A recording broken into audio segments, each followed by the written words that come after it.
ഭൂരിപക്ഷമുണ്ടായിട്ടും മുന്നണിയിലെ തമ്മിലടി മൂലം പ്രതിപക്ഷത്തിരിക്കാനായിരുന്നു തൊടുപുഴ നഗരസഭയിൽ UDFന്റെ വിധി. ഇത്തവണയും എതിർപക്ഷത്തെ അസ്വാരസ്യങ്ങൾ മുതൽക്കൂട്ടാക്കാനാണ് ഇടതുപക്ഷം ലക്ഷ്യമിടുന്നത്. കഴിഞ്ഞ തെരഞ്ഞെടുപ്പിൽ വലിയ മുന്നേറ്റമുണ്ടാക്കിയ BJP ഇത്തവണ തൊടുപുഴയിൽ വലിയ പ്രതീക്ഷയാണ് വെച്ചുപുലർത്തുന്നത്.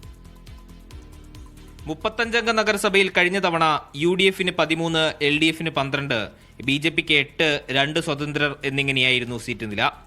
ഭരണം കിട്ടിയാൽ ചെയർമാൻ സ്ഥാനം പങ്കിടുന്നതിനെ ചൊല്ലിയുള്ള തർക്കം UDFൽ മുറുകിയപ്പോൾ ഇടതുപക്ഷം UDF വിമതനെ കൂട്ടുപിടിച്ച് അധികാരത്തിലേറി.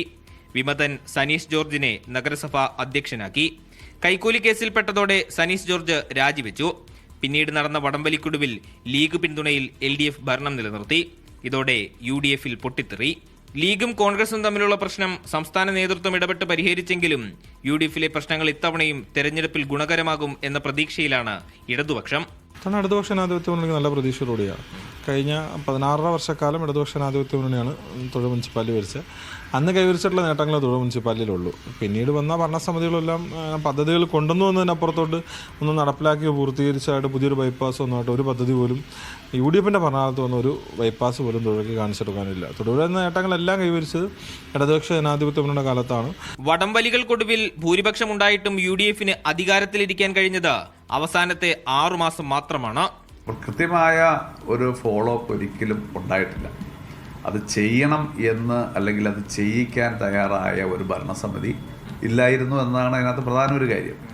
ഞങ്ങൾ വന്നതിന് ശേഷം കൃത്യമായി അതിന് പുറകെ നിന്ന് ഓരോ കാര്യങ്ങളും, ഇപ്പം ഞങ്ങൾ വലിയ മാജിക്കൊന്നും കാണിച്ചു എന്നുള്ളതല്ല, പക്ഷേ അതിന് പുറകെ നിന്ന് ഓരോ ദിവസം ഇന്ന് പറയുന്ന കാര്യങ്ങൾ എന്തായി എന്ന് നാളെ ഉദ്യോഗസ്ഥരോട് ചോദിക്കാനും മറ്റന്നാൾ അതിന് തീരുമാനം ഉണ്ടായില്ലെങ്കിൽ അവരെ വിളിച്ചു ചേർത്ത് അക്കാര്യത്തിനകത്ത് അടുത്ത നടപടിയിലേക്ക് നീങ്ങണം എന്ന ഒരു കൃത്യമായ ടൈം ടേബിൾ വെച്ചുള്ള ഒരു പരിപാടിയായിരുന്നു നടത്തിയത്. 8 സീറ്റുകൾ വിജയിക്കുകയും 5 രണ്ടാമതെത്തുകയും ചെയ്ത BJPക്കും തിരഞ്ഞെടുപ്പിൽ പ്രതീക്ഷകളുണ്ട്. അപ്പോൾ ഈ തവണ നമ്മൾ വലിയ മുന്നേറ്റം ഉണ്ടാക്കും എന്നുള്ള പ്രതീക്ഷയാണ്. അതുപോലെ തന്നെ ഇലക്ഷൻ മുന്നിൽ കണ്ടുകൊണ്ടുള്ള പ്രവർത്തനം, സംസ്ഥാന തലത്തിൽ സംസ്ഥാന കമ്മിറ്റിയുടെ നിർദ്ദേശാനുസരണമുള്ള പ്രവർത്തനം വളരെ നാളുകൾക്ക് മുമ്പ് തന്നെ തൊടുപുഴ മുനിസിപ്പാലിറ്റിയിലും ആരംഭിച്ചു. മുന്നണികൾക്കുള്ളിൽ സീറ്റ് വിഭജനവുമായി ബന്ധപ്പെട്ട് ധാരണയായിട്ടുണ്ടെങ്കിലും സ്ഥാനാർത്ഥി പ്രഖ്യാപനത്തിലേക്ക് എത്താൻ ഇനിയും സമയമെടുക്കും. തദ്ദേശ തെരഞ്ഞെടുപ്പിൽ ഇടുക്കിയിൽ ഏറ്റവും ശക്തമായ മത്സരം നടക്കുന്ന ഇടമായിരിക്കും തൊടുപുഴ. CPMനും BJPക്കും കോൺഗ്രസിനും മുസ്ലിം ലീഗിനും ഒരേപോലെ ശക്തിയുള്ള ഇവിടെ മത്സരത്തിൽ തീ പാറുമെന്ന ഉറപ്പ്. ജിബിൻ തോമസിനൊപ്പം മുഹമ്മദ് ആഷിഖ്, മീഡിയ 1, ഇടുക്കി.